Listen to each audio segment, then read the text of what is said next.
Good morning. We'll call this hearing for the House Agriculture and Natural Resources Committee to order. Clerk, please take the roll. Representative Fritz. Here. Grills. Hardaway. Harris. Holsey. Hurt. Jones. Marsh. Martin. Reedy. Ritchie. Shaw. Travis. Vital. Wright. Vice Chairman Darby. Chairman Todd. Mr. Chair, you have a quorum. Thank you so much. I would ask everybody to stand, and we'll have Representative Reedy lead us in a prayer and a pledge, please. Let us pray. Dear Heavenly Father, we're so thankful for the birds, the bees, and our forestry commission. In Jesus' name, we pray. Amen. Salute. Pledge. I pledge allegiance to the flag of the United States of America and to the republic for which it stands, one nation under God, indivisible, with liberty and justice for all.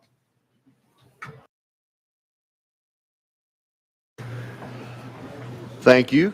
Any personal orders this morning? Representative Fritz. Thank you, Mr. Chairman. I'd like to recognize President of the Tennessee Property Assessors Association, Miss Molly Leggins Hardup. And give her a big welcome, please.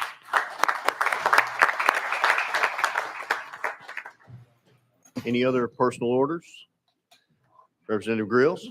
Thank you, Mr. Chairman, and I'd like to welcome the leadership, Obion County. And if y'all all would please stand, we got a big group there from Obion County. Y'all make them feel welcome.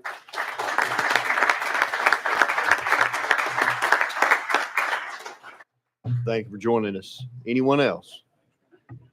I would like to recognize the Forestry Association members that are here with us. If you would stand, we have Neil Carson, the president, Jay Wolf, the first vice president, and any other association members, please stand. We'll make you feel welcome. Thank you for being here.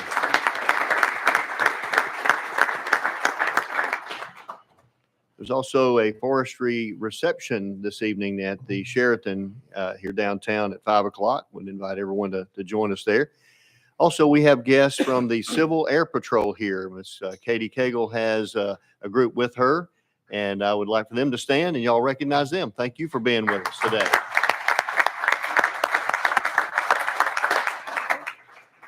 That's his assistant's wife. Since we have the Forestry Association here today with us, for their annual report, I thought it'd be appropriate to provide an overview of the important work they do to keep Tennessee green. Known as the voice of forestry in Tennessee, the association was established more than 50 years ago. Its organizational purpose was to reduce the toll forest fires caused each year throughout the state. Through public and government relations, as well as various educational programs, the association works to promote better knowledge and understanding of the critical importance of Tennessee's forests. The association members are as diverse as the forests themselves, ranging from professional foresters, equipment dealers, trucking companies, loggers, sawmills, and paper mills. This collaborative environment fostered by the association, as well as its constant promotion of sound, sustainable forest practices, not only explains the continued success the association has enjoyed for over the past 50 years, but also underscores just how important it is for industry and government to work together so that our resources are utilized for maximum benefit for the people of Tennessee and for our future generations. We will now take up our calendar. I will mention up front that item number 3, House Bill 1902, has been rolled for 2 weeks without objection. We'll roll that for 2 weeks. And that brings us to item number 1 on the calendar, House Bill 2496 by Representative Hurt. We have a motion and a second. Representative Hurt, you're recognized on House Bill 2496. Thank you, Mr. Chairman. House Bill 2496 is a result of a TASER study which makes 5 changes or additions to current law. It requires a grantee under a solar power facility agreement to file a copy of such agreement, also known as decommissioning plan, with the Department of Environment and Conservation. Requires TDEC's Office of Energy Programs to expand and maintain this existing website. I'm sorry, I think I should have said this is referring to solar panels, Mr. Chairman. And number three, in 2023, part of the Lee administration package enacted legislation to encourage redevelopment of brownfield sites. This bill makes explicit these developments may include a solar power facility. Number four, requires a solar facilities decommissioning plan to include a plan for disconnection from the local power grid at the end of the useful life of the solar power facility. And number five, reduces the threshold for a solar power facility requiring a decommissioning plan from 10 megawatts to 5 megawatts. With that, Mr. Chairman, I renew my motion. Thank you for that. Any questions or comments on the bill? Question on the bill. Seeing none, without objection, we'll be voting on House Bill 2496. All in favor, say aye. Aye. Opposed? The ayes have it. This moves on to Finance, Ways and Means. At this point, committee, with your pleasure, I would like to go out of session, and we're going to hear our report from the Tennessee Forestry Commission. So without objection, we'll go out of session. Mr. Tom, if you'd approach, and we will turn this over to you, sir. You can introduce yourself and the folks that are with you, and then we'll look forward to hearing your presentation. My name is. There we go. My name is Tom Midget, and it's an honor for me to stand here before you today because 80 years ago, my grandfather had the seat that you now hold, and 60 years ago, my father had the seat that you now hold for Madison County. So it is a pleasure, and it is a giant circle that tends to come around. Members, my name is Tom Midget, and I'm the current chairman of the Tennessee Forestry Commission. Appearing with me today is Commissioner Bill Legg from Lawrence County. Also appearing here today is our new state forester, Heather Slayton. I think most of you have already had the opportunity to meet Heather. On behalf of my 6 fellow commissioners, I'm pleased to present the fiscal year 2023 Forestry Commission's annual report to the General Assembly. Forestry, as each of you well know, is vitally important in Tennessee, providing beautiful landscapes, wood products, clean water, and abundant wildlife habitat. Tennessee has over 14 million forested acres. Forestry continues, either directly or indirectly, to employ over 100,000 Tennesseans. Enough cannot be said about the importance of the forestry industry to Tennessee's economy, in both jobs all across the state and its favorable impact on our state's domestic product. Forestry truly works for Tennessee. I want to take this opportunity to tell you about and to give recognition to the employees who comprise Tennessee's Division of Forestry. In 2023, the Division of Forestry was ably led by its recently retired state forester, David Arnold, and his then able assistant state forester and our new state forester, Heather Slayton, who's here with me today. The division is administered from 4 district offices and 1 nursery reforestation office spread across the state. The Department of Agriculture's Division of Forestry has approximately 400 employees, 317 to 20 of which are permanent full-time employees and 87 seasonal employees. These employees have numerous and sometimes unique responsibilities. And just to put things in perspective, Davidson County alone has over 1,100 firefighters and emergency responders. The division's highly trained men and women not only advise and support forest landowners all across Tennessee, they very effectively manage each of our state's 15 vibrant and productive state forests. Additionally, They increasingly work with our cities and towns as more and more appreciation and value is given to urban forests and tree canopy. As a matter of fact, as you can see from this slide, we can be very proud of our cities and towns for protecting, preserving, and replacing their trees. The commission continues to strongly support the East Tennessee State Nursery. It's over on the banks of the Holston River, and it not only is in a beautiful setting, but it adds great value to the industry in Tennessee. High quality tree seedlings are grown and made available to Tennessee landowners. The commission views the state nursery as essential to Tennessee continuing its leadership role in sustainable forestry. The men and women of the Division of Forestry, in addition to the work I just mentioned, serve another very important role. As you can see from this series of slides, these employees comprise one of the most efficient and proficient wildfire suppression organizations in the country. These individuals operate the heavy, specialized equipment which assists local firefighting organizations in controlling wildfires wherever and whenever they occur in this state. You can see the helicopter that we cooperate with the National Guard, and beneath that helicopter, lying on the ground and then on the right side, suspended in the air, is what we call a Bambi bucket.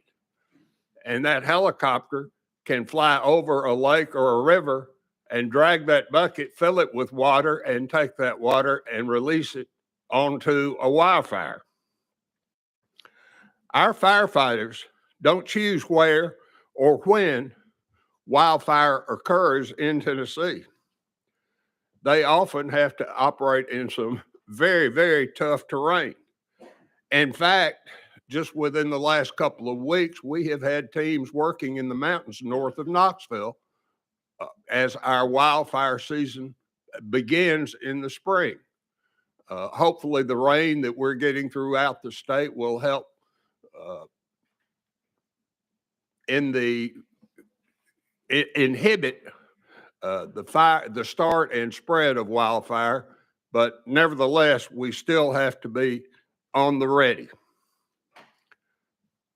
In 2023, the Division of Forestry deployed teams to 5 different states where Tennessee was reimbursed for the expense of the deployment, and our personnel got very valuable training.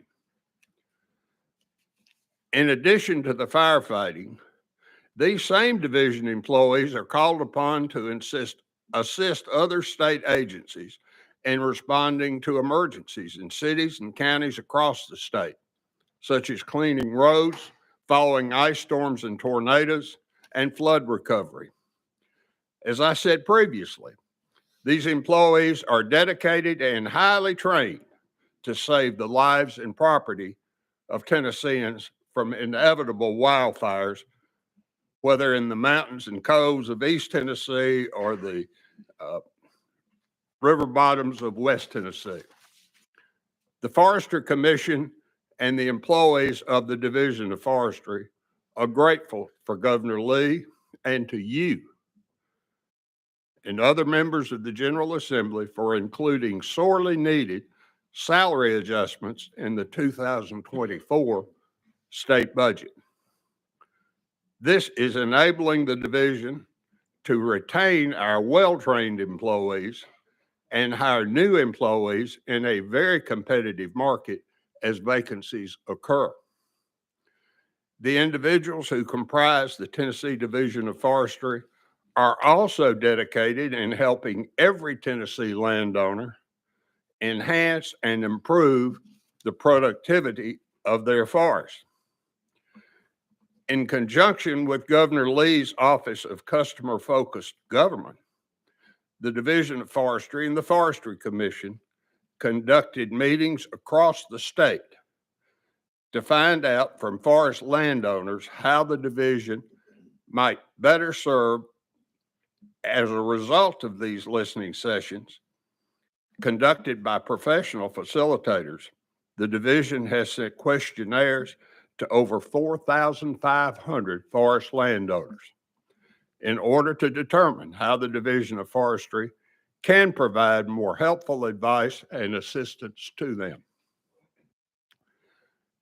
The Division of Forestry continues at the same time to manage our 166,000 plus acres of Tennessee state forest. In fact, the Forestry Commission commends the Division of Forestry for maintaining its third-party certification under the Sustainable Forestry Initiative. Hopefully, as a result of Governor Lee's proposed 2025 budget, we will see the state forest acreage grow as key areas of the state are considered to become new state forests. I also want to take this opportunity again today to highlight, as I did in my report to you last year, a serious issue that is facing our forestry industry. The workforce in the forestry industry is aging. Be it harvesting trees in the woods, operating the heavy equipment, gathering the trees to be loaded on trucks, driving the trucks to market, in our wood processing mills, paper mills, and other locations where our forest products enter the economy. We have to continuously develop our workforce to not just retain jobs, but to grow forestry job opportunities for Tennesseans. The Division of Forestry, with the support of the Forestry Commission, continues to participate in several efforts to apprise today's young people of opportunities in the forestry industry. The Tennessee College of Applied Technology, or TCAT, in Wayne County, Lewis County, Dixon County, already have successful programs in place.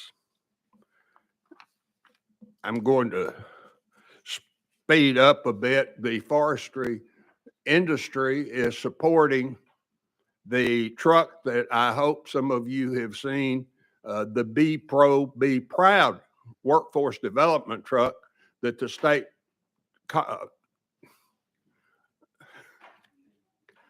the Chamber of Commerce and Industry, the Chamber slipped my mind, is sponsoring. We're going to have a simulator in that truck to encourage and expose young people throughout the state of opportunities that they may have in the forestry industry.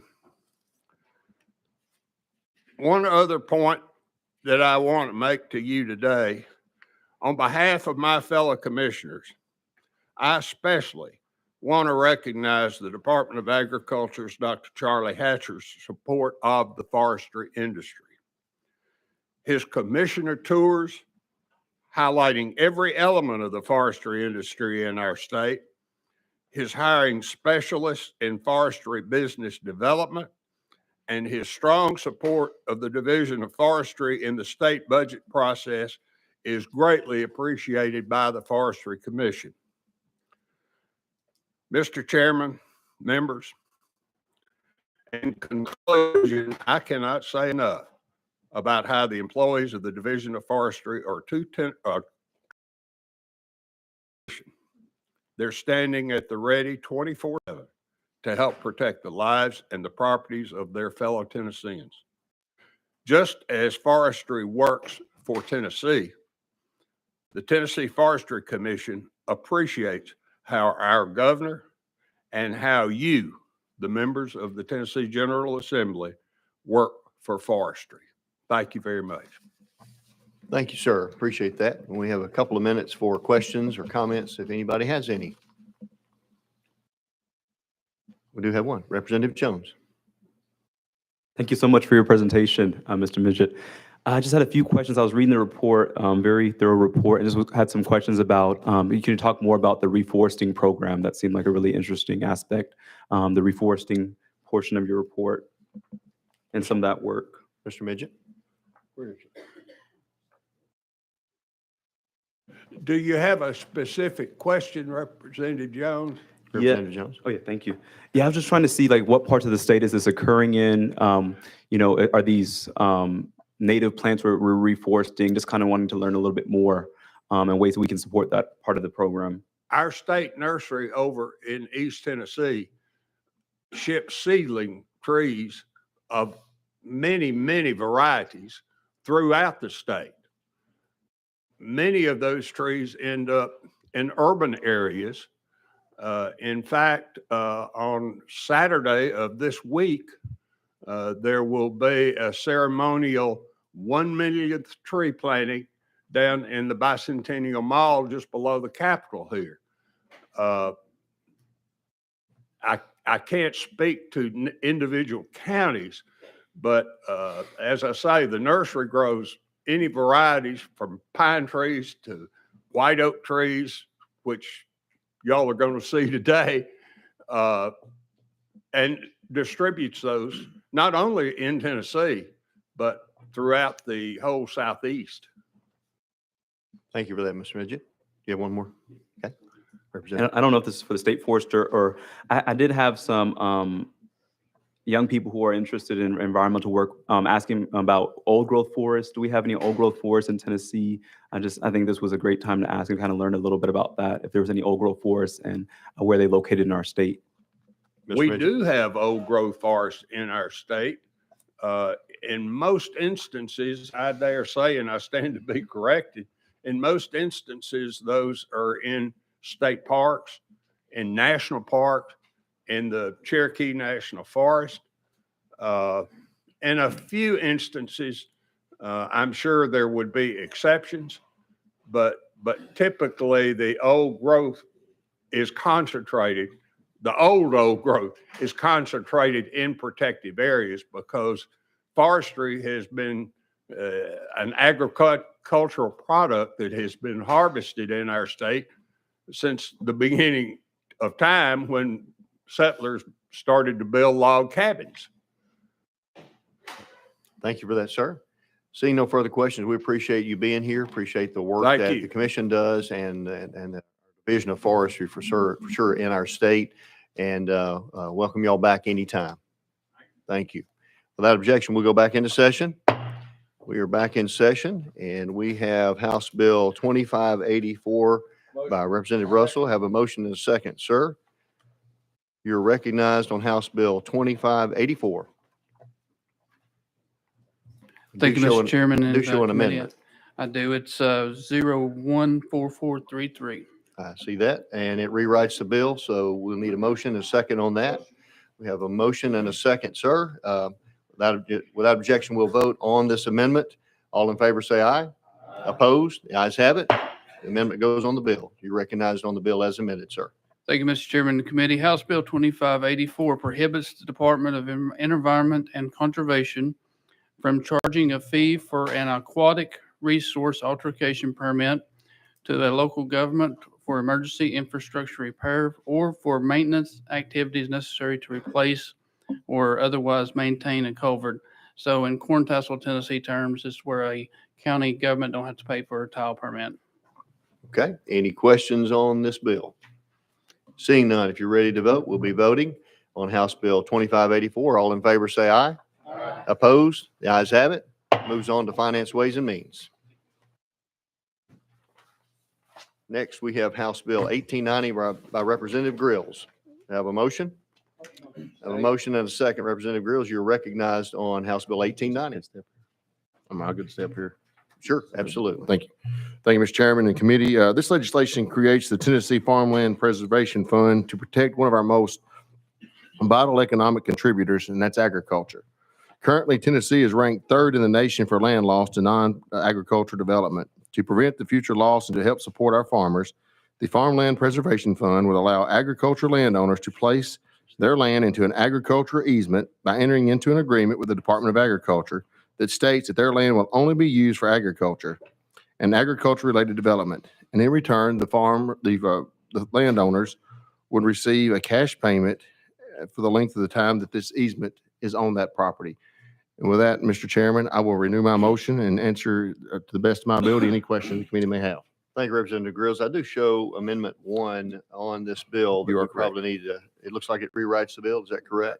Yes, sir, Mr. Chairman, that is correct. I have 014391. That's what I have as well. We have a motion and a second on the amendment. All in favor of the amendment, say aye. Opposed? Amendment goes on the bill. And we do have a second amendment on this bill. Representative Fritz, you're recognized on amendment number 2, drafting code 14733. You've got a motion and a second. Thank you, Mr. Chairman. This amendment is intended to be a friendly amendment. It focuses on a couple things. It changes the terminology from easement to a grant, but it also discusses something that's very important to the upper basin of the Tennessee River and those of us that live along such, that as we protect our farmlands and our forests, that aquatic side of things is tremendously important as well. We stand a chance to lose millions of dollars in revenue due to an invasive Asian carp species that is in our Tennessee River. Those of y'all in West Tennessee have already experienced this species of fish. We want to try to prevent that. So what you see in this amendment simply authorizes the non-federal partnership funding for the WRDA, which is the federal funding that the U.S. Army Corps of Engineers is going to use to install barriers along the Tennessee River to prevent migration of those carp farther upstream. The Corps of Engineers plans to start those installations, the engineering part of those, in January of 25. And to get a non-federal partnership is important because I'm afraid that work's going to stop and be on hold for an entire year if we don't provide the non-federal partnership fund. If you look in the amendment, the estimate I got from the Corps of Engineers is about $225,000 per installation. So with that, I'd certainly take any questions. I appreciate the time you've yielded, Chairman. Thank you for that. We have some folks on the list. Representative Grills. Thank you, Mr. Chairman, and Representative Fritz and I, very friendly towards each other, and I appreciate that he let me know what he was doing with this. But I would like the committee to understand that this is focusing on real estate land and the actual tangible land that we're trying to put these easements on. And I believe that his amendment would go out of the scope of what this bill, the original intent of this bill would be whenever we go to over to the Asian carp issue. Now, I do believe that Representative Fritz, I believe the governor's office would be more than happy to work with you on anything that you could possibly come up with. And I know in 2020 that the governor had an executive order that dealt with the Asian carp and some of that species and how it was taking over our waterways. So with that, Mr. Chairman, I would request that Mr. Fritz reconsider his amendment, but I will leave that up to him. Thank you for that. And I will note the one other thing I don't think has been mentioned, that it does change the terms on the contracts to a maximum of 10 years, I believe. Is that correct, Representative Fritz? Thank you, Mr. Chairman. Yes, sir. I'm sorry, it did amend that back to 10 as well. And Chairman Grills and I are aligned on most every thought. And I'll certainly yield to his recommendation there. If I could just offer one other thought.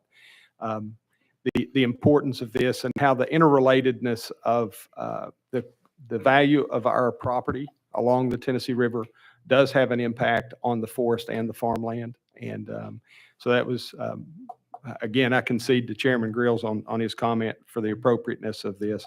But I would offer that based on a 2017 estimate by the Tennessee Valley Authority, we stand to lose $1 million per mile of shoreline along the Tennessee River where these Asian carp may infest the river. So with that, I'll yield to Chairman Grills' request. Thank you for that. And I would say that's probably a conservative estimate when looking at the value of property along the river that can be lost when this species proliferates. Representative Shaw. Thank you, Mr. Chairman. Well, I think my question was answered. I was trying to, in all due respect, trying to understand what Asian carp have to do with what we're doing with this bill. I was a little lost, but I think I'm coming to myself. Thank you. Thank you, sir. Anyone else? Representative Travis. Thank you, Mr. Chairman. And being from East Tennessee and a boating of Watts Bar Lake up there, you know, it is dangerous if these fish come into it because my family we're boating. And if we're doing 40 miles an hour down a river and one of these jump out of that water, it could be very dangerous. So I agree with Representative Fritz, and we need to do something about that species. Representative Grills. Thank you, Mr. Chairman. And I just want to go back on the record here and say, I don't know what, if I have any influence at all, Representative Fritz, I will do everything I can to help you with this issue, what little influence I have, but I will be happy to walk side by side with you along the way as you try to deal with this issue. Thank you for your hospitality. Any further questions or comments? Representative Vital. Thank you, Mr. Chairman. I just wanted to say thank you to Chairman Grills for carrying this for the administration. I think the opportunity to preserve farmland across the state has been something that has been worked on the last couple years. Many individuals who have owned farms for many years have chosen to do voluntary conservation easements to help plan for the future, not only for their estate, but the legacy of open land and farmland. And I appreciate the state stepping up in providing some monies for individuals who cannot do it just voluntarily. But I would also encourage the fact that we consider at least 15 years on those to help transition our state and farmlands to the next generation of having open space and protecting land for farming. So I support this bill and I appreciate it. Thank you very much. Thank you for that, sir. Any further comments? We're on Representative Fritz's amendment at this point. Representative Travis, did you have another? Okay. We're still on Representative Fritz. Thank you, Mr. Chairman. Again, I will yield and I'll withdraw that amendment. Okay.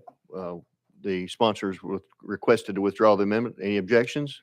Without objection, withdrawn. Representative Holsey, was that on the amendment? Okay.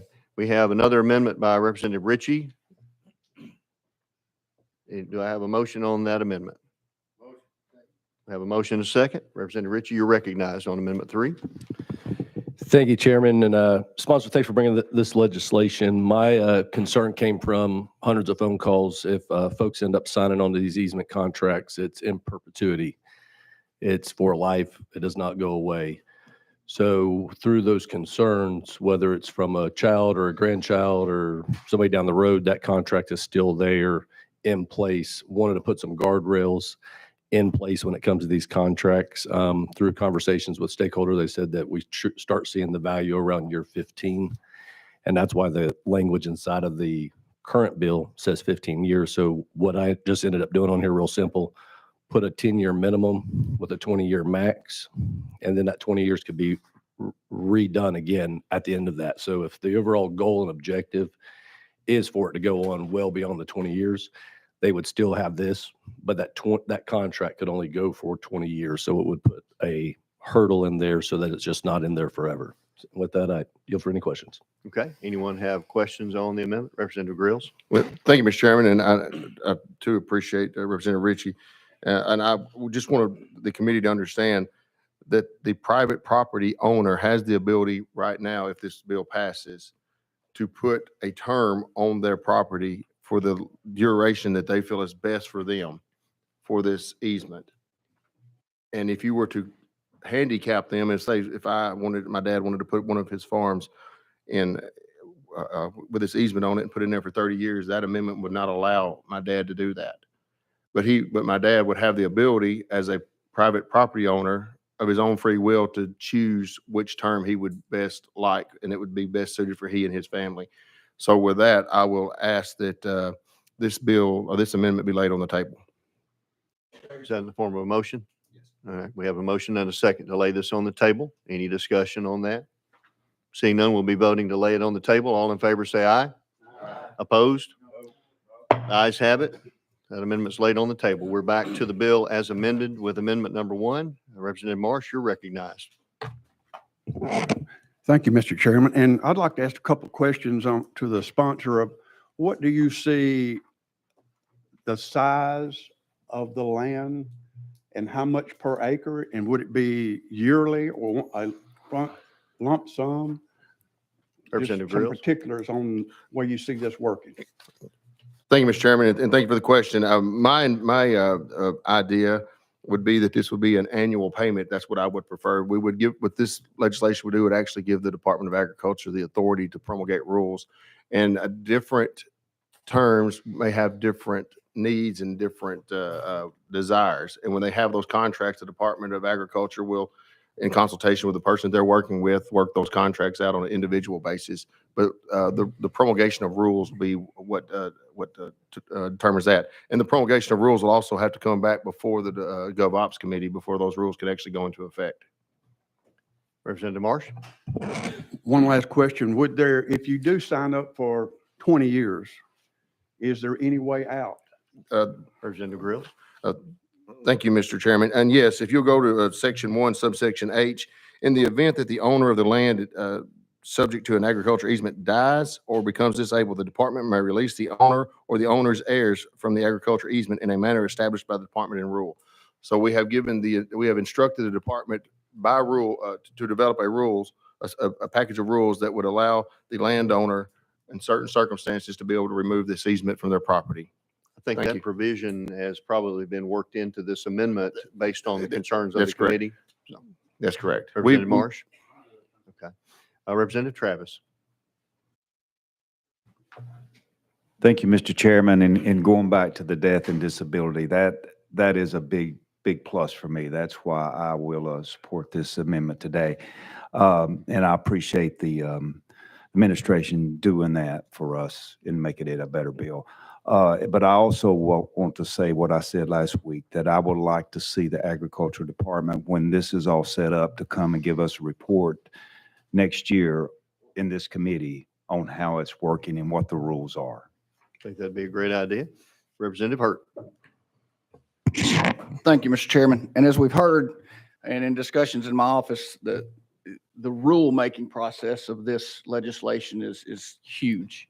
And that's where they're going to structure and do the things that I have some concerns, but I think through rulemaking, we'll give input and it will come back before GovOps. And I have the utmost faith in the Department of Ag to promulgate rules with the intent of the legislation, and we'll listen to the comments that are made, even effects they will have on constituents, and stay in line with the intent of the legislation.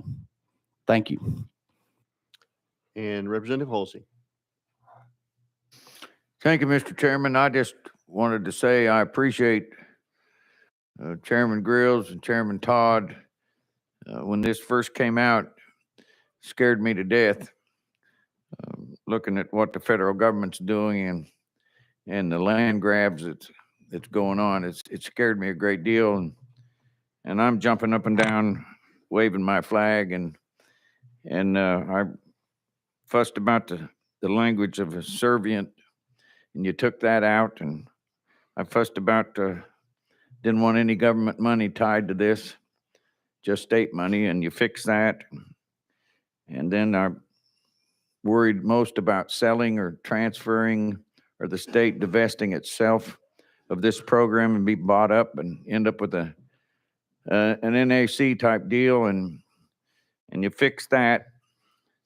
And the only thing that you didn't fix for me was a 15-year being solid, but I got a bend on that, I guess. But I just want to tell you, I appreciate that.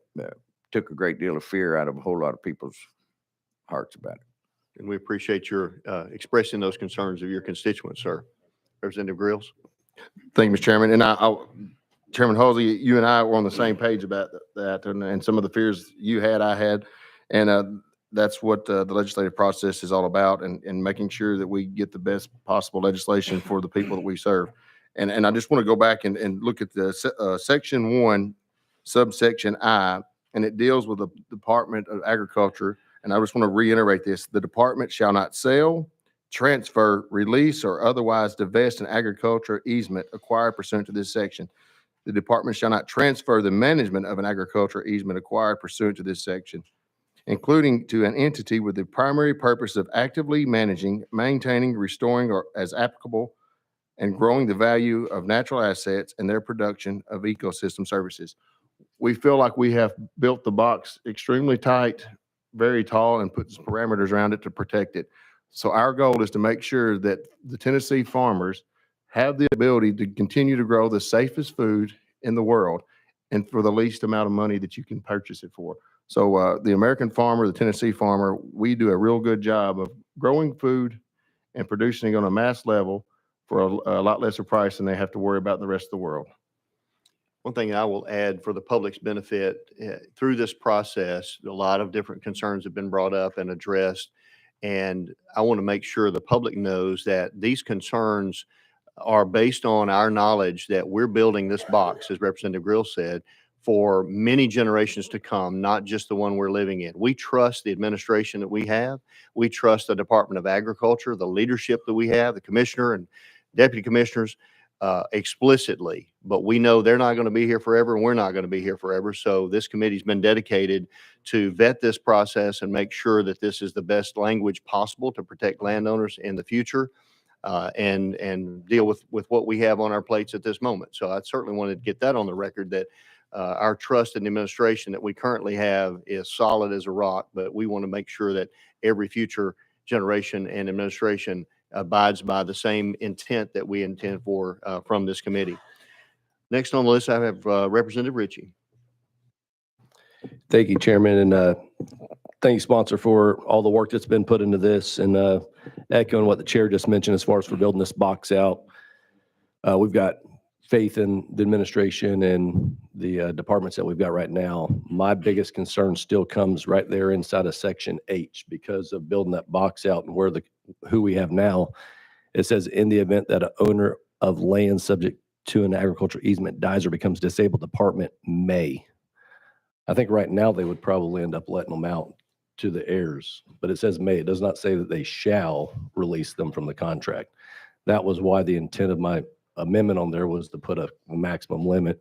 And for that reason, I'm going to end up being a no, because I don't want to end up, I don't know who's coming down the road. And when we're building this box out, I think we need to have it framed properly and have all the right protections on the corners, not knowing who the next administration or the next commissioner, whoever else it may be. I can't support it with that one word in there. So thank you. Thank you for that comment. And, I think through this comment, the comment period and conversation we're having around this, the department is certainly hearing what our sentiments are, and we'll work those things into the rules and regulations. Representative Jones. Thank you, Mr. Chair. I err on the side of not trusting the administration. Just want to get that on the record. I'm open to the idea of creating land banks that support family farms. What I am cautious about is a land bank that gives corporations cheap farmland subsidized by taxpayers. And as a member of the subcommittee, I asked the administration's liaison who spoke before our subcommittee, is there anything that limits this just to small family farms, or will corporate farms also be able to take advantage of this program? And they said that nothing in this legislation will limit large corporations from taking advantage of this program. And that's where my caution is that we should not be subsidizing large corporate farms at the expense of taxpayers. And so that's why I also cannot support this legislation as written unless there's a provision to limit it to just small family farms, which we should be supporting explicitly. Representative Grills. Thank you, Mr. Chairman. And my response to that was, once again, Tennessee and the American farmer, we do a fantastic job of raising our food. And regardless where the food is raised, it all comes from an agriculture land. And regardless who owns it, it still comes from that same land. So I understand the representative's concern, but my goal is to make sure that we have farms that will continue to be able to produce our food and our fiber for the future, regardless of it is who owns it. And that would be my response to that. Representative Hardaway. Thank you, Chairman. And the sponsor may or may not know the answer to this. It was prompted by Representative Ritchie's questions on whether, and I heard the may, the opt-out clause, how would that apply for joint or ownership or survivorship, or is that yet to be worked out in the promulgation of rules. Representative Grills. Thank you, Mr. Chairman and Representative Hardaway. I'll just read you what the language says in the bill. In the event that the owner of the land subject to an agricultural easement dies or becomes disabled, the department may release the owner or the owner's heirs from the agricultural easement in a manner established by the department in rule. So what we're doing is we are requesting that the Department of Agriculture, in their rulemaking process, create a system that that this agricultural easement can be removed from this property in the event that someone passes away or they become disabled. Representative Hardaway.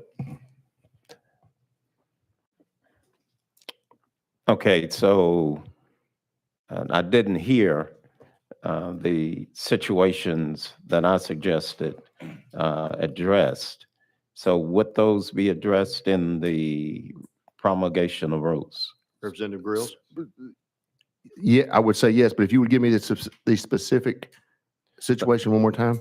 Yes, sir. I'll use one simple one. Let's say if Johnny Shaw and his wife and something happened to Johnny. Oh, we pray it won't happen, but. So.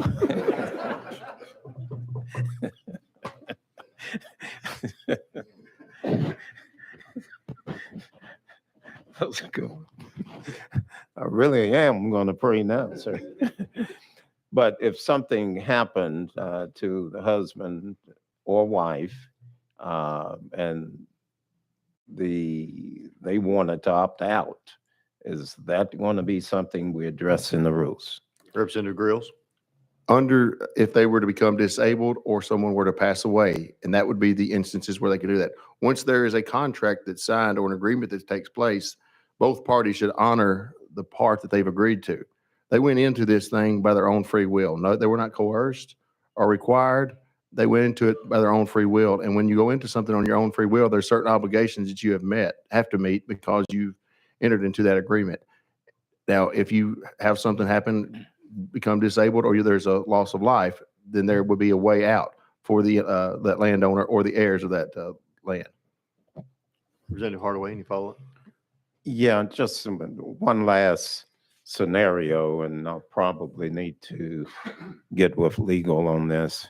But let's say the contract is with ownership that has right of survivorship.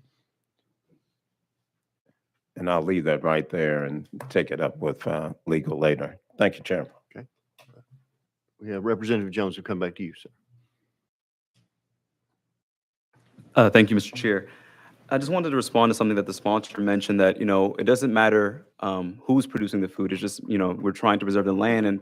And I've been traveling to rural counties. I've met with some farmers, and there is a concern that these large corporate farms are a threat to small family farms. They cannot compete with them. And so you have these multinational conglomerates of agriculture, of big ag, coming in and really unleveling the playing field with these small family farms who don't have the direct line to these types of grocery stores and places to sell their produce. And so there is a concern that if we, as the governor said in his state of state, we want to support small family farms. If we're about that, there should be explicit language in this bill to say that this is for small family farms, not to allow the secret behind, around the way pathway for corporate ag, multinational corporations to take advantage of this program. And so would there be any aversion to adding that to say that this is explicitly for small family farms? Because in subcommittee, when this was presented, we heard, oh, this is for small family farms. And the governor stated the state, we said small family farms.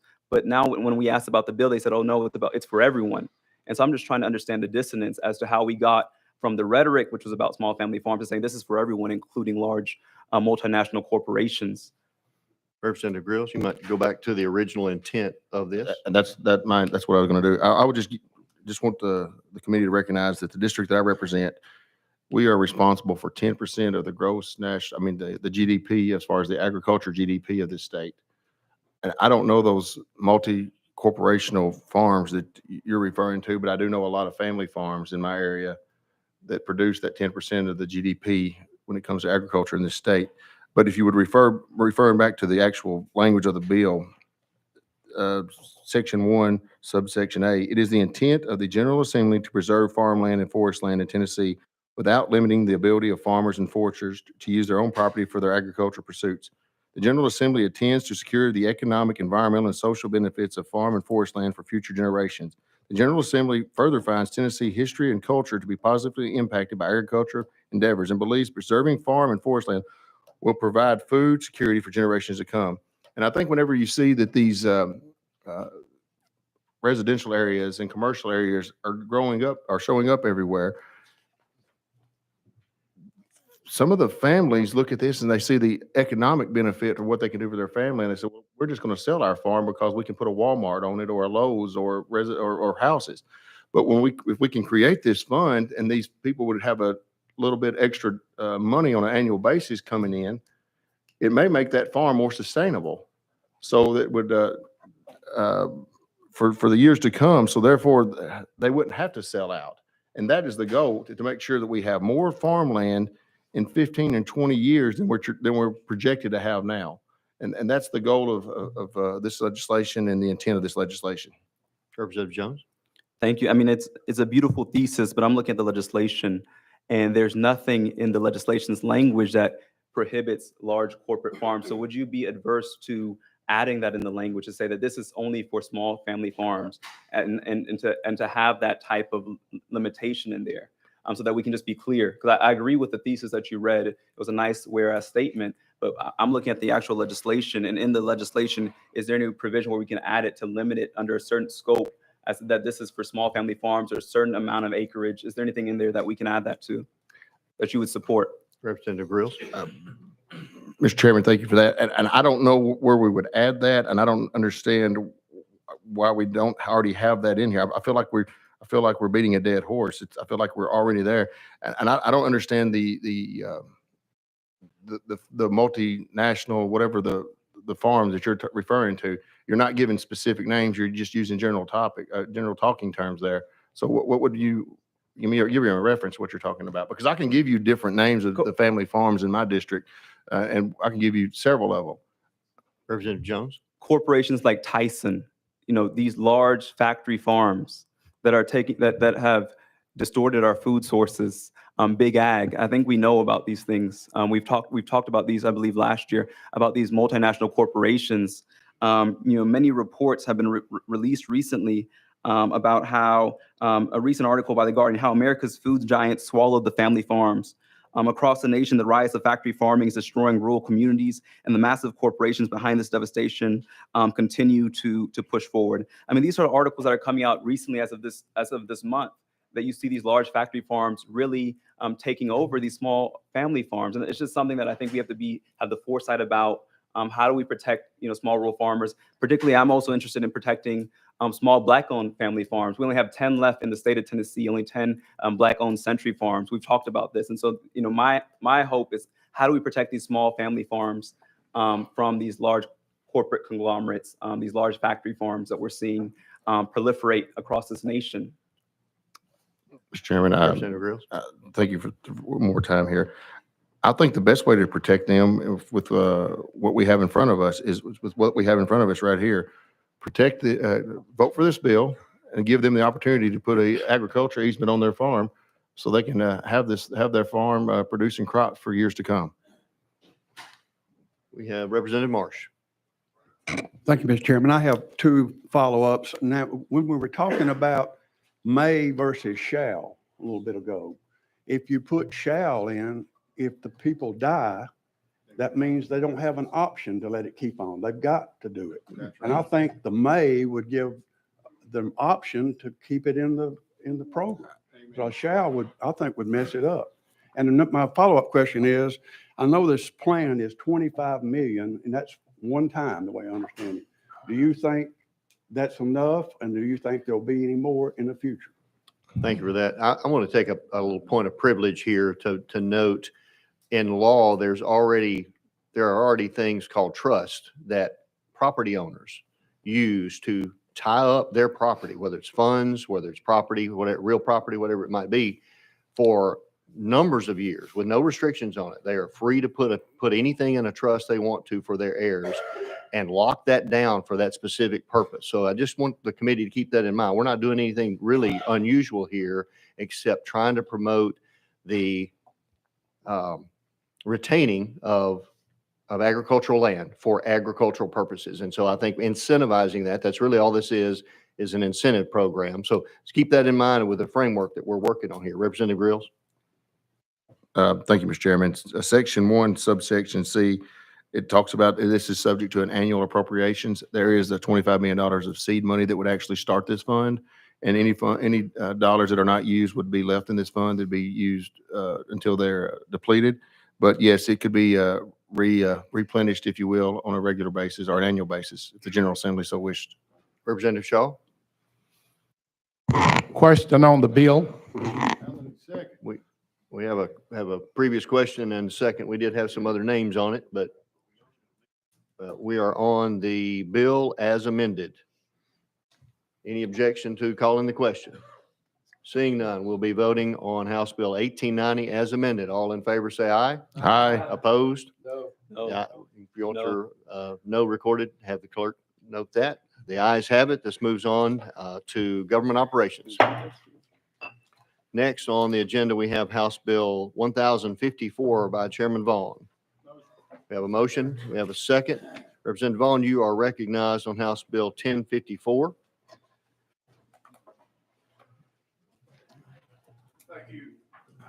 Thank you, Mr. Chairman. It's good to see everyone today. And just for the record, I would like it to know that I think that Representative Shaw looks in fine shape, and I wish him nothing but great health for many, many years to come. So we appreciate that.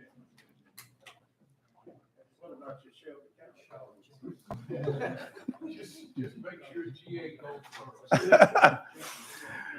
Mr. Chairman, if I could address the bill, the original bill itself, and then I think there's been some proposed amendments. I have an amendment that I'd like to roll to the heel if I could. For those of you who have heard this from subcommittee, I apologize. We have been over it ad infinitum.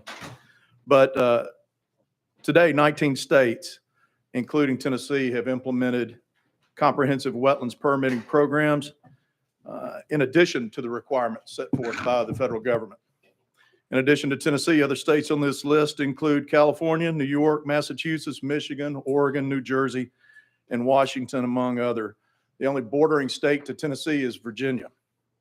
24 states, including Texas, South Dakota, South Carolina, Alabama, Arkansas, Mississippi, Kentucky, Georgia, among others, rely on the federal permitting requirements for the permitting of wetlands. And the source of that is articles provided by the author who represents the Environmental Law Institute. I know that there was some questions about the validity of that last time. I wanted to make sure that that was in the record. Now then, in May of this year, the Supreme Court ruled with regards to isolated wetlands were no longer waters of the U.S. Since that time, we have not had any change in our regulations reflecting that thought process. I had presented this bill a year ago. We agreed to roll it for a year so that we could have conversations with with TDEC. Those conversations did not happen, and so here we are. But I will say this, is that as a result of the comments in subcommittee, we did spend in excess of 4 hours with TDEC's attorneys trying to come to a solution with this and reach some agreements. And so I'll talk about the amendment later, but I want to point out that this bill would not affect the permitting of what I would call real wetlands. This deals only with isolated wetlands, which mean that they are not connected by surface water to another source. So with that being the case, these are, as opposed to swamps, these are mud holes. And that's the best way that I know how to look at it. Again, there's some, with regards to, they could be mud holes caused by trespasser, tractors, ruts, low flow, man-made ditches. And what's interesting is that today, under today's rules, for someone to alter these wetlands, they have to do the same thing as if they were altering some of the property around Reelfoot Lake or Ghost River section of Wolf River, some of our real true natural resources. Or like my farm, which actually I have a conservation stewardship plan on it with USDA. along the Hatchie River bottoms, this would not apply. It would apply to the upland portions where if a trespasser had got on there and made a mud hole that we could do. Now then, there's been some conversation about whether or not wetlands impact flooding, particularly isolated low-quality wetlands. I asked somebody to come here today who's in the business of providing design services. I think they can point out the fact that doing grading and drainage design, that there is no credit given for the impact that wetlands may have on sites. And so that they'll speak to that. So with that, Mr. Chairman, I'd like to point, one thing I do want to say for the record too, for those of you who weren't in here. My business is that I'm a consultant for people with what to do with their property. That's my job. What this job will do, what this bill does, and I know that there's been insinuations that's been written, I think, probably out of a point of ignorance because we covered this in subcommittee. When I find this way of doing business with the state, I find it to be unjust in the way that people's land is basically taken. And so what this will do is this will actually, I'm hopeful that it will decrease my personal fee basis because the harder a project gets to do, the more money I make because I'm a consultant. It's not my land. And so I want that in the record, the fact that there was insinuations that I'm double dealing or trying to gain some advantage from this legislation. Couldn't be anything further from the truth. And with that, sir, I know that we have an amendment that I'd request that it be rolled to the heel because I think there's another amendment that's been presented by my good friend from Hamilton County, which frankly, I consider to be a hostile amendment, but we'll get to that point. We have amendment drafting code 13341, which is older. Would you like to roll that to the heel right now? No, sir. The amendment code that I have is 14537. So you don't want to take up 13341 then? No, sir. Okay. That was one that was done prior to, and I'll talk about the amendment. That was done prior to the 4 hours of conversations with the TDEC attorney. So we wound up we got within spitting distance of a compromise and we just couldn't get there. And we talked about that last time. We did agree to some things, many things. And so we have a little bit of ways to go. And I would ask that this committee to look favorably upon that amendment when it gets here. So we'll roll amendment drafting code 14537 to the heel without objection. Then we have amendment number 3, which is by Representative Vital, drafting code 15074. We have a motion on that. Have a second? We have a second on that. Representative Vital, you're recognized on that amendment. Thank you, Mr. Chairman. And first of all, thank you, Chairman Vaughn, for the work that you've done on this issue. I really want you to know that I greatly respect you and I probably are comfortable with 60 or 70% of where you have brought this. However, there are some safeguards that I still think that must be placed on behalf of the environment and future generations. That being said, I have great concerns about the unintended consequences on certain classes of wetlands that play an important role in preventing flooding, the destruction of wildlife habitat, and water quality. Once a natural wetland is destroyed above ground does not mean that it disappears underground, but it is gone and we cannot get it back. This amendment would still protect important wetlands, roll back minor acreages, and create a task force to finish the job improving the permitting process, which I believe is your intent. This amendment would also be an excellent way to reach the compromise that reduces red tape while protecting those valuable spaces that are in question. This amendment provides regulatory relief by eliminating permitting requirements for wetlands that occur due to regular use of a property. This also will allow permitting by statute with no mitigation requirements for wetlands under certain acreages. It will also provide the department and require them to bring forward voluntary conservation proposals that would incentivize wetland conservation in a way that works for landowners, developers, and hunters. Bottom line, we are not regulating ruts and ditches and calling them streams or waters of the state. The purpose behind this is simple. We have to find best practices that make conservation work long-term for the landowner, the farmer, for wildlife, and for future generations. With that explanation, I would like to ask that we go out of session to hear from the Tennessee Wildlife Federation.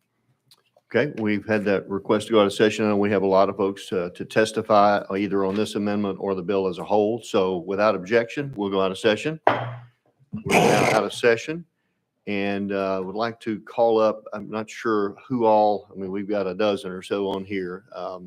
If Justin Murdoch, we may take you first.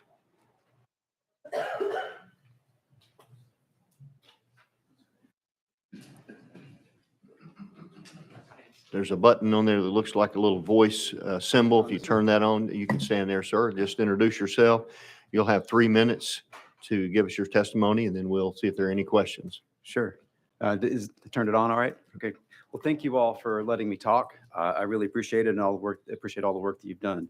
My name is Justin Murdoch. I'm a wetland scientist. I'm also a professor at Tennessee Tech University. I'm here on behalf of myself and as hopefully give some more information on the science of some of the things that we've been talking about. And I just have a few brief things that I think would be relevant to this, to the talk. One is the isolated wetland terminology. As in the wetland science community, we've moved away from that. We now call them geographically isolated wetlands because from the data we found that they are well connected through groundwater flow, through flows during rain events, plus a lot of connection of movement of organisms and chemicals across the landscape. And so they're well connected. So we just call them geographically isolated wetlands, knowing they're really an important part of the landscape. The other thing was talking about wetland size and the benefits and the function. So I've been researching wetlands and streams in Tennessee for the last 11 years. Specifically, the last 6 years, I've been focused on wetlands in West Tennessee. We've done some of the most thorough work on understanding their functional contributions to the system in the last probably 5 to 6 years. And one of the things that we found is that they can remove a lot of pollutants and improve water quality. One of the biggest pollutants we have now is our nutrient pollutants. And for example, extra nitrogen we put into our lakes and our rivers creates toxic algal blooms, fish kills, and drinking water problems that wetlands are great at retaining. If we scaled up our estimates of nitrate retention, for example, from West Tennessee to the whole state, they're able to take 105 train boxcars full of nitrogen out of the water every year. And 33 of those boxcars are actually put into the atmosphere through a process of called denitrification that puts it into an inert nitrogen gas. So they're really efficient at removing nitrogen and also phosphorus. And the smaller they are, the more shallow they are, and the more they dry and flood, the more efficient they are at taking it up, because it all depends on the water contact with the surface of the sediment, because it's the microbes in the sediments that are doing the work. And so a lot of the edge habitat is really important. And so for some of the data we found in West Tennessee is that the edge habitat of these shallow wetlands is 40% more effective at putting nitrogen into the atmosphere than the soil that's inundated underwater all the time. So these small wetlands are really effective at improving water quality, not just nitrate, and nitrogen, but chemicals and pesticides and everything else. So size is important because the small ones actually are more efficient. So big and small are also important. The last thing, if I still have a little bit of time, is talking about wetland quality.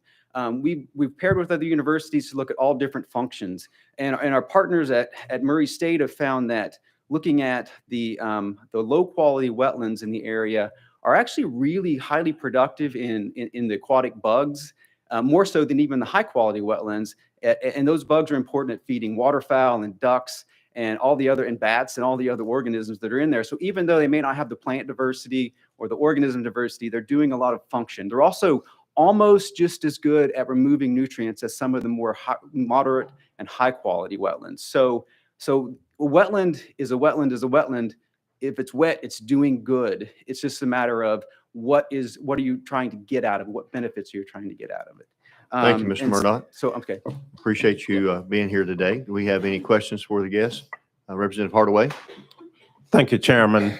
I found it interesting when you spoke to the microbes along we'll say the micro shorelines. Yeah, right. So you mentioned pesticides and chemicals and the ability to process those and return them to a more inert, friendly state. Yeah, exactly. So is there any particular pesticide or chemical that they're more efficient at processing that we are worried about right now? So Murdock.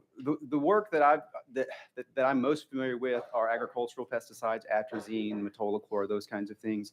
And they are very efficient at taking out the microbes, the algae, the bacteria are very efficient at taking those out. Even, for example, even we've noticed in the past in some work we've done in Mississippi with the USDA is, and this is just an example, is that in these storm flows, when it moves into these wetlands, within 100 yards or so, a lot of these pesticides are undetectable in the water, and they're being converted to degradation products that are less toxic. And so there's a lot of efficiency, and so most of the agricultural chemicals have been studied, glyphosate, atrazine are on the agriculture side are pretty much broken down. There are other emerging chemicals that we are still trying to figure out how they affect, things like PFAS and microplastics and some of the other chemicals that we're still learning a lot more about. But for the most part, it's the microbes that are processing things, and they're typically more in the soils. So that's why wetlands are great, is because they allow that water sediment contact and that residence time to process it. It's one of the ways that, like, for example, a lot of cities use constructed wetlands as the wastewater treatment for those same practices and optimizing those. And so we're just getting that for free with these wetlands. Representative Hardaway. Thank you, Chairman. Thank you, sir. Representative Shaw. Thank you, and thank you for being here. Appreciate your information. I've heard throughout this process is that wetlands can be different in different parts of the state. For example, West Tennessee versus Middle and East. Can you talk about the difference in a wetland in West Tennessee than Middle Tennessee, say, and even East Tennessee? Mr. Murdock. That's a great question, because they can be quite different, but they have a lot of the same characteristics. So here, of course, or West Tennessee, most of them are floodplain wetlands, low gradient wetlands, a lot of forested wetlands that are more associated with floodplains of rivers. And as we move up in a higher elevation, they become more pocketed, more of the geographically isolated wetlands that are kind of catching water down slope and then holding on to it, and then as it moves further downstream. And when you get into the karst topography, the limestone topography of Middle Tennessee and further, then you have all of the cracks and fissures. So there's a lot more groundwater transport as they go through cracks in the limestone. So there's a lot more underground connection with those in those systems as well. And as you move further over into the mountains, there's actually a little bit less soils, but it's more of a granite geology. So there's less. It's more of what you would think as you're moving up to the northeast, more marshy, boggy type of wetlands, as opposed to like the cypress swamps that you get in. But for the most part, they all are holding water, keeping contact with that water with the sediment and the microbes, and processing pollutants and cleaning the water for us. Representative Shaw.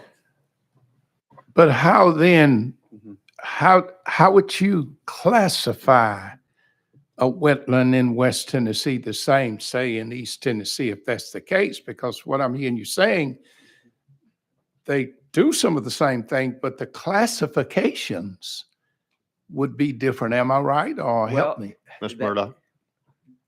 Okay, Go ahead. Sorry. You've hit it on the head of some very difficult things that we have to try to figure out. Is the classification system that the TDEC uses, for example, is based on plant community composition, soils, the hydrology connectedness, some things that are similar, but they are different. And so when we're talking about low, moderate, and high quality wetlands, I mean, from a scientific, that's where I can talk from, that kind of that background. It's what are we looking for? What to maximize? Because with wetlands, you're maximizing. You can't maximize everything. You can't maximize biodiversity of birds and amphibians, or nutrient retention, or you're trying to, because they all kind of have different optimum conditions. So to classify them is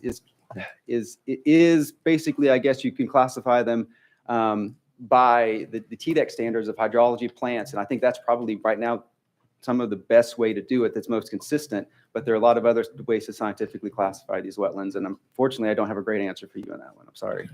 Representative Shaw. Thank you. And this is my last question, Mr. Chairman, but this is very interesting. So I'm trying to figure out how I want to ask this. If that's difficult, then the size and the space that you give it would come into play as well because of the different areas of the state. For instance, you might need 5 acres here, but you only need maybe 2 someplace else or vice versa. Would that be accurate? Mr. Murdock? That's totally accurate. And it's not just about the size, it's where it's at in the watershed. So the modeling that's been done to try to estimate the effect of wetlands in a floodplain on flood control, for example, shows that it's pretty clearly, it depends on where in the watershed, upper versus lower it is, that what kind of effect it has, like how much, and plus where it rains, that storm, I mean, plays into effect, into part. But they are finding that, typically those higher up in the watersheds, those ones that are maybe the geographical isolateds are very important, and maybe even more so at limiting flood intensity and timing than the ones that are further downstream, because they catch it before it flows downstream. So you're exactly right. It depends. There's so much it depends, but with all of this variability, wetlands are really variable. It's a matter of we have good science that knows that they're all functioning in some way to improve things. And if we want to manage them for what we need them to be used for in a certain watersheds, we have to, unfortunately, right now, we're taking it on watershed by watershed basis. Yeah. Thank you, sir. Representative Grills? Thank you, Mr. Chairman. And I believe you said you work for the Wildlife Federation. No, I'm at Tennessee Tech. Oh, okay. I'm sorry. Okay, but you were up here. Okay.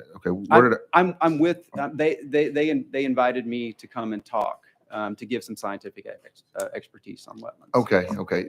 So, Mr. Chairman, I just. Go ahead, sir.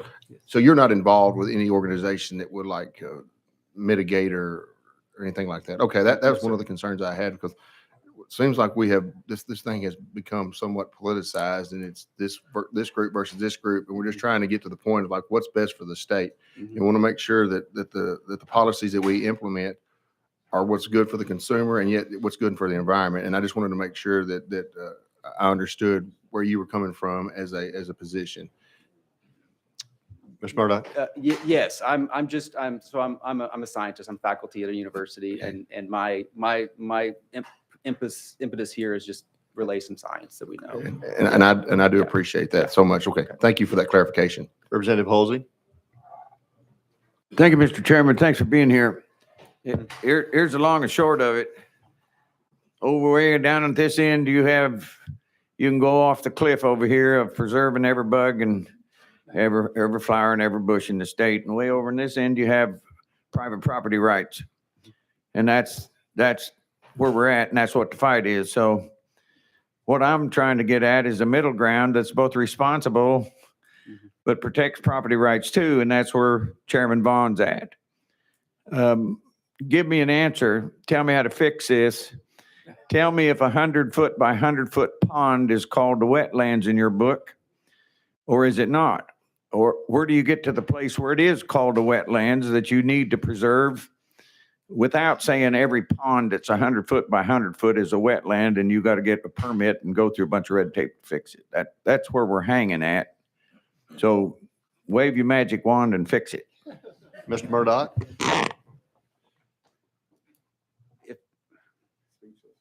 I don't have an answer to that question. I'm going to be upfront because, and you know that it is a very difficult question to ask. That's why we've been talking about it for so long. So what is a wetland? And I'm going to give you the science definition, and it's the same thing TDEC uses to define a wetland. It is defined by plants that need water, that can grow in water. It's defined by the hydrology. It's defined by the soils, soils that are produced by water being there. And if it meets those three conditions, TDEC thinks it's a wetland, and really the science community at large would also agree. It's not about how big it is, it's about, does the area that you're interested in meet those basic conditions? And that's, and as far as, I don't have a magic answer to that. I wish I did. But I think and how big of a wetland is important. I mean, they're all important to some extent, and they all can affect areas right around them. And so when we're thinking about which ones to save and which ones not to save, we have to think about what the role is in that particular watershed, and sometimes little ones matter, sometimes big ones matter. If we want to talk about, habitat for organisms, a lot of important ones live in, puddles. A lot of spring-fed, small, like big as this area, are supporting rare fish species and rare amphibian species. So if we think that's what we want to save, then that size wetlands what we need to save. So unfortunately, it's going to be a context by context as far as I'm concerned in this from the science side. As a resident of Putnam County and a Tennessean, I'm going to say I think they are all important, but I also understand development is happening and needs to happen. And so mitigation is important. I mean, if we're giving up benefits that they're providing us, somebody's losing, and it would be helpful to bring those benefits back in some other way with permitting and mitigation if possible. Thank you, Ms. Murdoch. Sorry. Representative Fritz. Thank you, Mr. Chairman, and thank you for coming back. You were with us a few weeks ago. I think was not. you were not. I've confused you with someone, then I apologize. Thank you for coming today. I do appreciate your straightforward answers on things. Just for the record, I guess, you grew up, well, I grew up, I'm old, so I grew up watching these Western movies where the big property owner would close the river and the people downstream did without. And probably some of those contemporary to me have seen those, and it become a water rights thing.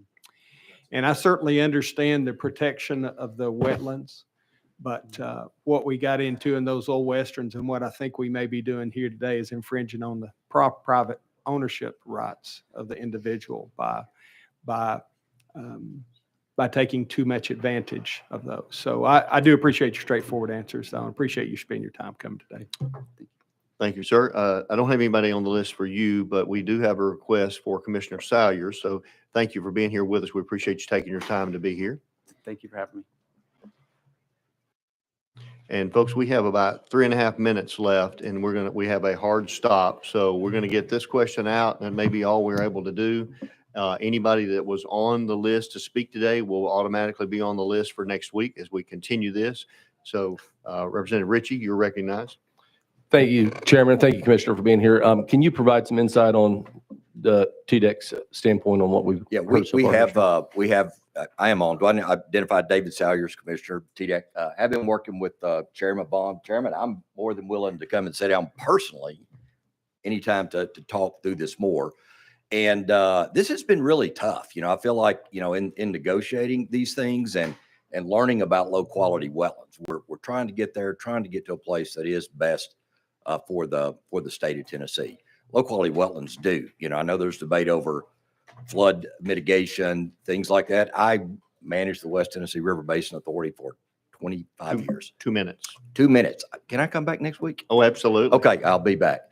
But observed changes. And in hydrology and in West Tennessee, the soils are so unconsolidated that only minor changes in the surface hydrology causes sediments to release and things to change very quickly. I have spent a big part of my career spending millions of dollars on saving infrastructure that was undermined and undercut, protecting bridges and things like that. Taxpayer dollars, to really think about this. So I want to be really careful about thinking about at least the flood abatement or the stormwater abatement quality of those wetlands. I'm not going to talk salamanders, frogs, and bugs, but I am going to talk about the impacts that I have seen, as an engineer, as a geologist, to really continue to work on this and to find a solution. Thank you for that. Representative Marsh, did you have a question? Thank you, Mr. Chairman. Do you have examples of how minor changes in stormwater runoff can have big effects on water quality, and what does that have to do with infrastructure? Well, there are several examples I could go through. I will not get to go through them all. I know I have in Representative Shaw's district in Bemis, huge flooding issues, South Jackson, North Jackson, Chairman Todd's up in that area, Shepherd's Field flooding and basically infrastructure being undermined. And I'm trying to talk quick, But I mean, even a wastewater discharge point having to be moved by Jackson Energy, I'm sorry, not Jackson, the wastewater treatment plant had to move their discharge location because the changes in the watershed had eliminated the groundwater that was feeding the creek. There was not enough water to pump the wastewater into, so they had to relocate the discharge point on that. That's a real issue, but it's an issue that's a technical issue, and I think it's an issue that we can work through when we understand all aspects of that. I could give about 2 or 3 more examples there. You were with me at a ribbon cutting. Your former Jimmy Eldridge was there too, and I think Senator Jackson below Moisey Muse Park, where we built a structure because the road was threatened, homes were threatened, banks were falling in. We built a structure to basically detain that water, allow it to go back in and recharge. Yes, the Memphis Sand Aquifer, even up in Jackson, is recharged up there. And we built some wetlands to help filter that as it came out and discharged through the pipes to try to restore some of the work in Sandy Creek that flows into South Jackson. Commissioner, thank you so much for being here with us and being available. Come back next week if you can. We are at a hard stop committee, and this bill will be rolled. We'll pick up our actions next week at this point. Without objection, we will adjourn. Thank you, Mr. Chairman, committee members. We're going back in session first. We're in session. Motion to adjourn. We are adjourned.